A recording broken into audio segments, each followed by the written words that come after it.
Ağac düşürür burada. Yəni, götürün bunu. Sökün. Vay bunu sökün.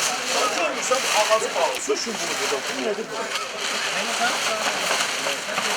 Sumqayıt şəhərində küçədə ticarət fəaliyyəti ilə bağlı törədilən qayda pozuntularının qarşısının alınması məqsədi ilə geniş miqyaslı reyd təşkil edilib. Tədbir Sumqayıt şəhər İcra Hakimiyyətinin, Sumqayıt şəhər Polis İdarəsinin, Azərbaycan Qida Təhlükəsizliyi Agentliyinin, Memarlıq və Şəhər Salma İdarəsinin və Sumqayıt Bələdiyyəsinin birgə təşkilatçılığı ilə həyata keçirilib. Reyd şəhərin ən sıx hərəkət olan ərazilərindən Heydər Əliyev prospekti və 20 yanvar küçəsində aparılıb. Həmin ərazilərdə piyadaların və sürücülərin təhlükəsizliyinə maneə yaradılması, həmçinin qida təhlükəsizliyi qaydalarının pozulması ilə bağlı vətəndaşlardan daxil olan çoxsaylı şikayətlər nəzərə alınaraq məqsədli tədbirlər görülüb. Reyd zamanı müxtəlif növ məhsulların, qablaşdırılmış qida məhsullarının, tez xarab olan yeyinti məhsullarının, eləcə də məişət və təsərrüfat mallarının yol kənarında sanitar normalara uyğun olmayan şəraitdə satıldığı müəyyən edilib. Bir sıra sahibkarların şəhər salma qaydalarını pozaraq ictimai yerlərdə ticarət nöqtələri qurduğu da aşkarlanıb. Aidiyyatı qurumların nümayəndələri satıcılarla yerindəcə maarifləndirici söhbətlər apararaq qanunsuz fəaliyyətin riskləri və məsuliyyəti barədə izahat veriblər.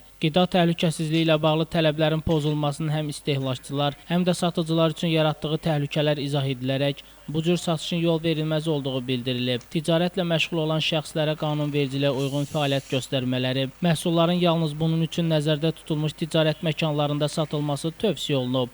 Şəmistan Fikrətli, Elbrus İsmailov, Bugün informasiya proqramı üçün.